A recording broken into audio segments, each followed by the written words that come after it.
Olá, seja muito bem-vindo ao Mercado Pecuário DBO. Hoje é 15 de janeiro de 2025 e nessa primeira edição do ano você vai ver. Virada do ciclo pecuário, a esperada retenção das fêmeas e a menor oferta de carne podem fazer a arroba chegar aos R$ 400. China se torna o terceiro maior produtor mundial de carne bovina e pode criar tarifas para proteger os pecuaristas, as indústrias locais. A posse de Donald Trump no próximo dia 20, os impactos da política protecionista na bem-sucedida exportação brasileira de carne. E você também faz o nosso programa, nessa edição, as respostas para as perguntas que você nos enviou pelo nosso Instagram. É o Mercado Pecuário DBO, a partir de agora.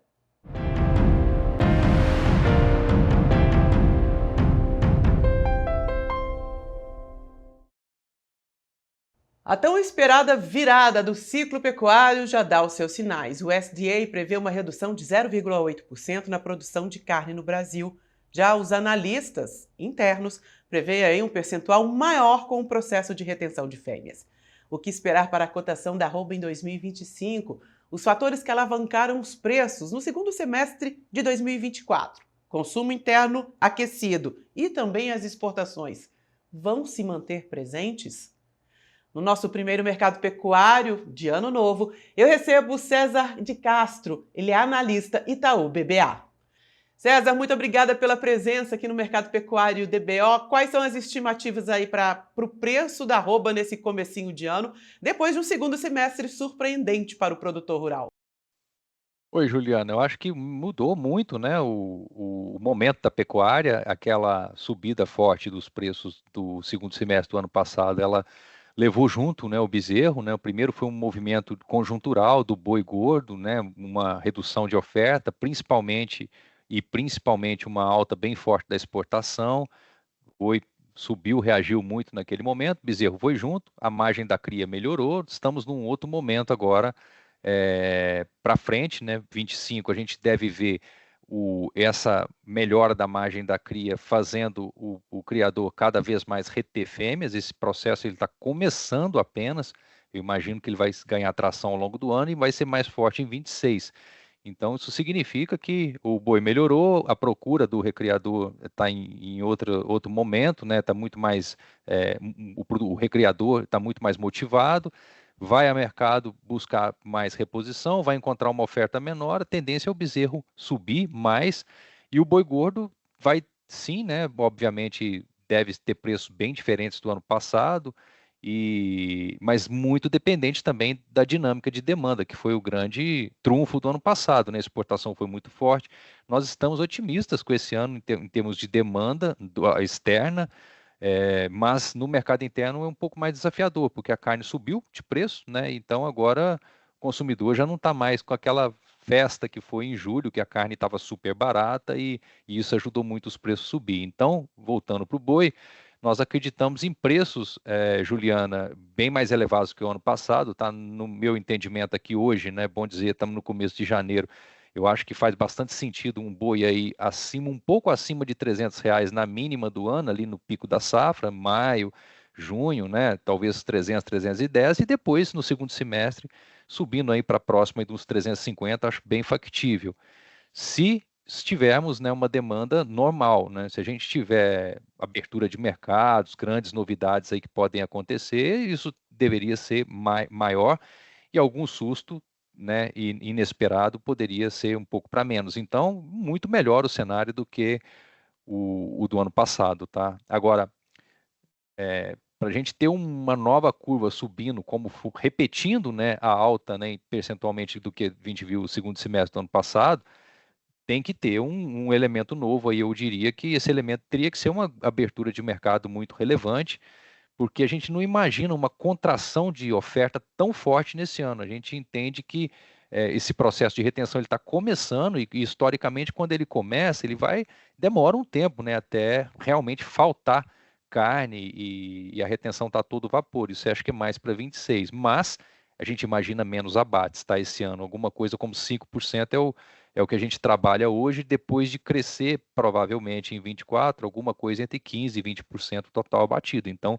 reduz, mas não reduz demais. Então, a demanda vai ter um papel muito importante aí para calibragem desse cenário, tá?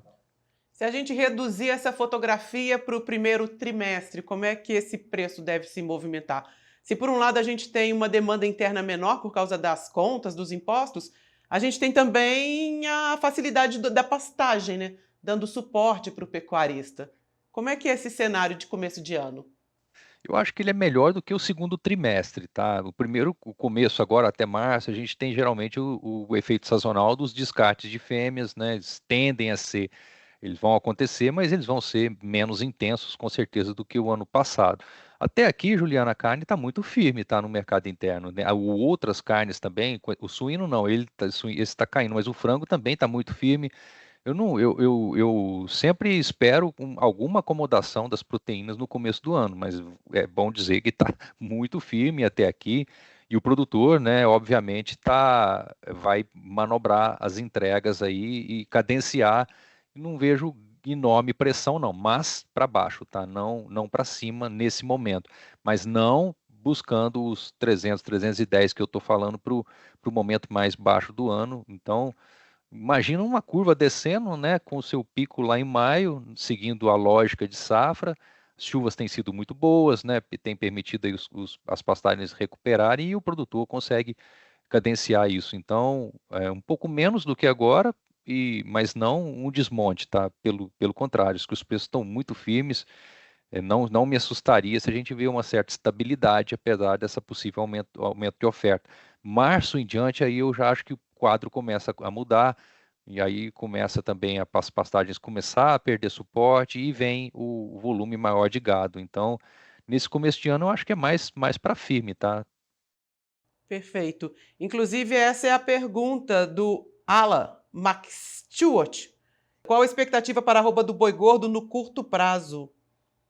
De firme a uma leve queda. Enquanto a gente observar a carne muito firme, porque é bom dizer isso, Juliana, os spreads, né, das indústrias, eles estão bem fortalecidos, porque o boi caiu, né, no começo de dezembro, agora está se recuperando, mas não voltou para aquele nível, e a carne não caiu nada, ela está bem firme, a carcaça casada. Então isso deveria, né, sustentar o preço do boi, dado que as margens na cadeia estão tão firmes. Se a carne começar a perder força, acho que isso pode acontecer em alguma medida, aí o boi acho que pode ceder um pouco, mas até aqui não há grande sinal de queda e teria que aumentar muito a oferta. A gente não está vendo isso acontecer nesse começo de ano. Então, eu diria que é de estável a uma leve queda, pessoalmente, porque eu acredito que a carne pode bambear um pouco, tá?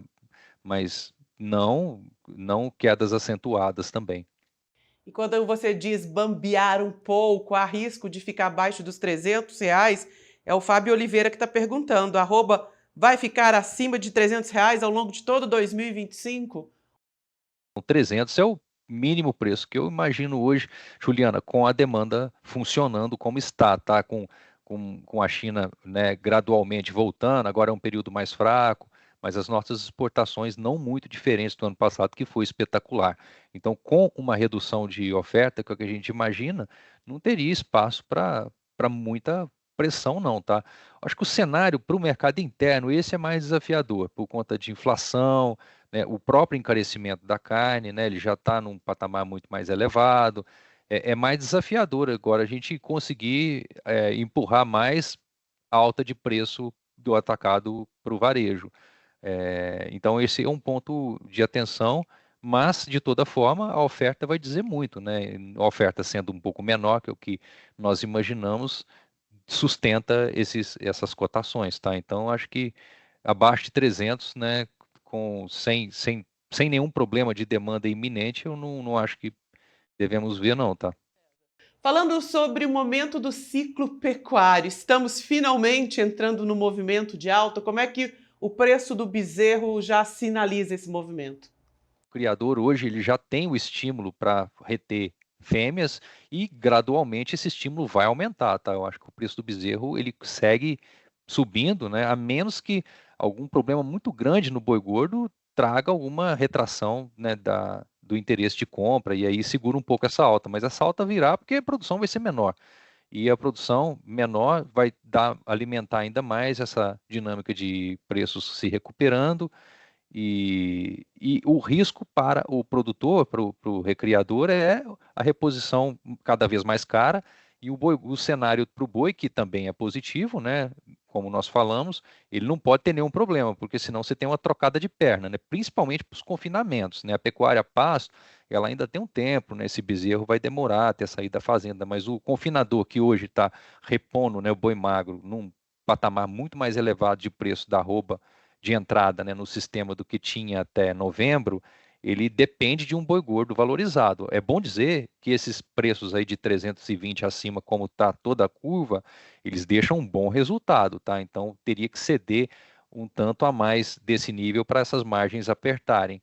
Mas é um cenário de risco de cauda, né? Pode acontecer. Então, por isso que é sempre bom o produtor confinador não deixar de ter proteções contra um cenário imponderável, né? Um cenário de problemas que pode acontecer, não necessariamente vai acontecer, mas que pode. Então, isso pode corroer muitas margens, porque o custo está sendo formado alto. E tem um ingrediente adicional, que é o encarecimento do milho, né? O milho está subindo, tem desafios importantes aí para a nossa produção esse ano, né? Colheita da soja agora com muita chuva, pode ter algum atraso no plantio da safrinha, deslocando uma parte da produção para uma zona mais de risco. Tem a questão das chuvas, se elas vão eventualmente ocorrer em abril, né, dando condição do milho se salvar aí, né, do risco de seca. E tudo isso para a gente ter uma safra mais ou menos igual ao que a gente teve ano passado, porque a primeira agora ela teve uma redução diária. Então, para o milho para o segundo semestre, no primeiro semestre, tudo indica que ele vai ser um pouco, vai continuar caro, né? E para o segundo semestre tem que dar tudo certo na safrinha para a gente ver alguma acomodação. Então, tem o cenário de custos também dos ingredientes aí que pode ser um pouco mais desafiador. Do milho, tá? Do farelo de soja a gente tem a cabeça baixista aqui, mas exige cuidado, tá? Isso que eu estou dizendo. Daqui para as entregas, né, dos confinamentos até o pico da safra, é um período que a gente vai ter os custos formados inevitavelmente altos e o preço do boi é uma incógnita, né? Tende a ser bom, mas pode ter alguma coisa aí no meio do caminho. Tá, inclusive aproveitando o gancho aí sobre o milho, o Rodrigo Guimarães quer saber como fica o mercado do milho na última semana de janeiro. Olha, muito firme, tá? A gente não está vendo nenhum um elemento atual para derrubar o mercado de milho. Pelo contrário, os riscos, no final de janeiro, a gente ainda vai estar, né, com a colheita da soja acontecendo. A gente imagina que ela vai ser muito concentrada e vai, né, bem estar nesse período, né, de 25 de janeiro até mais ou menos 15 de fevereiro. Não vamos ter essa resposta ainda, se a safrinha foi plantada dentro da janela. Se isso acontecer, começa a desenhar a possibilidade de um ciclo bom para a safrinha, mas ainda é cedo. Alguns têm comentado, né, alguns analistas, a possibilidade. A laninha ela está prevista para um enfraquecimento meio rápido, né? Se isso for verdade, será que essas chuvas vão continuar? Elas não podem cortar lá no Mato Piba mais cedo um pouco, né? Lá é uma região que geralmente é favorecida pela laninha, mas tem essa dúvida se esse enfraquecimento pode eventualmente prejudicar um pouco a condição lá e ser ruim para o milho, tá? Então, em princípio, a gente vê um cenário de boas chuvas distribuídas aí, os modelos mostram isso, mas ainda tem muitas dúvidas, né? Tanto o plantio, que pode eventualmente ficar fora da janela, e todo o desenho de produtividade, mas não para o final de janeiro, tá? E pelo contrário, a gente está vendo mais firmeza, né? Os números, né, do relatório americano de sexta-feira, o WASDE, eles foram bem fortes, né? Altistas para milho, retiraram 7 milhões de toneladas da produção americana. O balanço de milho global ele já era apertado, fica um pouquinho mais. E o nosso doméstico também é uma dinâmica muito diferente, principalmente por conta do setor de etanol de milho, que mudou, né? Para cima aí a precificação de milho e o Brasil não ficou competitivo na exportação, né? Até exportamos menos, né, nesse ano de 24 do que a gente imaginava, justamente porque o Brasil descolou muito de Chicago e não ficou competitivo. Então, a demanda de etanol está muito ativa, né, no mercado, vai continuar. Você tem bastante projetos aí que vão consumir mais milho. E o setor de proteínas como um todo está num momento muito favorável. Então, a demanda de milho local vai ser bem intensa. Nesse primeiro semestre, eu acho que ela vai ser mais difícil, porque a gente deve ter uma produção no melhor cenário, igual, né, na primeira safra, apesar da queda diária, você tem um aumento de produtividade, mas é uma produção igual para uma demanda maior. O relatório feito por vocês, do Itaú BBA, trouxe um dado interessante. É que a China está investigando por lá os impactos das importações, das exportações de carne na indústria local. É um dado muito curioso, mostrando quanto que a China investe também na própria criação pecuária de carne bovina e se tornou uma potência, né? Não só no consumo, mas também na criação. E que história é essa aí de investigar os impactos na indústria local e quais são os riscos, principalmente para o Brasil, que hoje é tão dependente desse país comprador? O risco é a gente ter algum pacote, né, de maldades vindo de lá, no que leia-se tarifas, tá? Mais tarifas para um aumento das tarifas para carne, não do Brasil apenas, mas de todos os fornecedores. É que como o Brasil é o principal fornecedor, nós seríamos mais atingidos caso isso aconteça.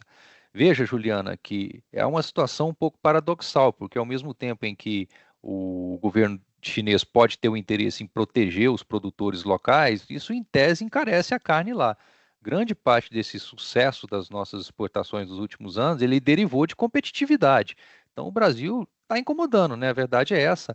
A importação de carne bovina como proporção do consumo era da casa de 25%, 20, 25% há alguns anos atrás, hoje ela é da ordem de 33%. Então, e a produção chinesa não tem caído, tá? Ela tem crescido. A China é um importante país produtor, né, há muitos anos, mas a verdade é que o consumo está se expandindo também, muito baseado, apoiado, né, pelo um crescimento das importações.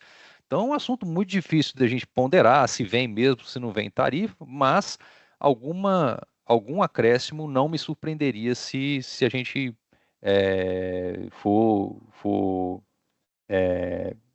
se acontecer, né? Então, isso seria ruim para nós, né? Tiraria um pouco do, talvez da voraz exportação para a China. Mas, ao mesmo tempo, seguiremos, acho que, o mais competitivo entre os outros países. Vai ser muito ruim se só o Brasil for sobretaxado, tá? Então, não imagino que seria só para o Brasil. Então, isso pode sim ser um ponto de atenção, pode um pouco embaralhar um pouco o cenário para esse ano, tá? Por isso que é muito importante o produtor, né? O cenário do bezerro não vai ser influenciado por isso, provavelmente, mas o do boi pode ser. Então, se a gente vê um problema de exportação ou alguma acomodação, isso pode eventualmente fazer um pouco de preço. É imponderável se vem ou não.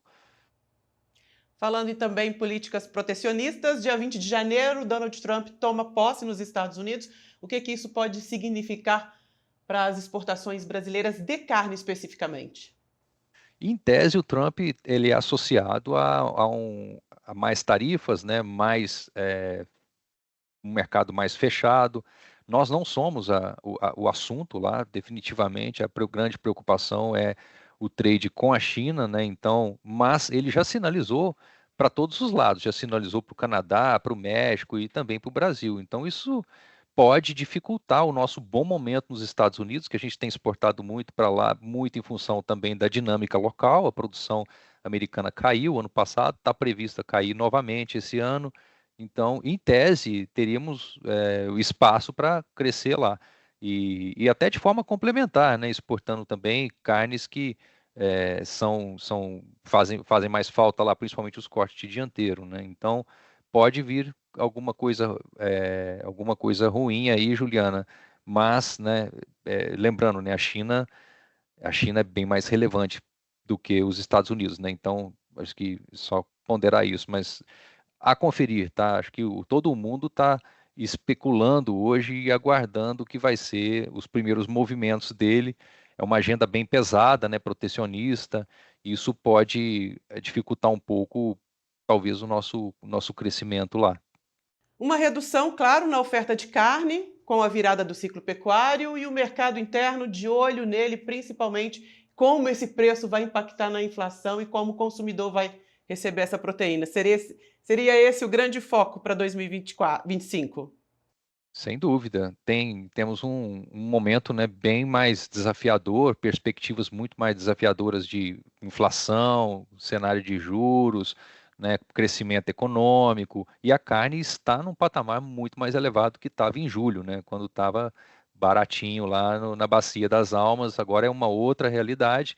Então, em tese, né, a gente deve ver, no desenho que a gente imagina, Juliana, de uma redução da produção, né, e um pequeno aumento da exportação, a gente vai ter queda do consumo doméstico, tá? Então, eu acho que, a menos que a produção caia muito mais do que a gente está imaginando, caso esse movimento de retenção de fêmea seja muito rápido.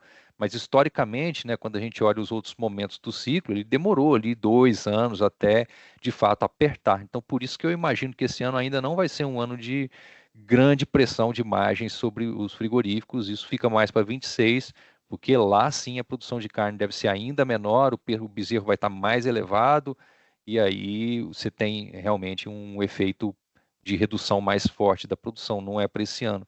Mas é o mercado interno a principal via de escoamento da produção. Então temos que olhar com bastante cuidado para isso, e os sinais de hoje, né, desse começo de ano, não são muito bons, não. É. César, te agradeço imensamente a presença no Mercado Pecuário DBO, abrindo a nossa rodada de entrevistas de 2025.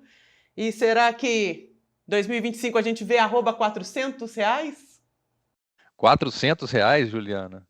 Meu Deus, com o perfil que nós temos hoje dos mercados, eu acho que não, tá? Não, não imaginaria tanto não, mas fica aqui minha sandália aqui de humildade, que a pecuária dá muita rasteira na gente. Realmente, se tivermos uma abertura de mercado relevante, o Brasil está muito bem posicionado para isso. A gente pode sim ter uma antecipação de um preço ainda mais elevado. Vamos assistir. Tô curioso para saber o final dessa história.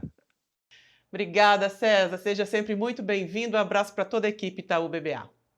Além do nosso encontro semanal, você encontra no portal DBO análises diárias sobre o mercado do boi. E lá, você se cadastrando, pode receber em seu celular as principais notícias da pecuária brasileira todos os dias e de graça.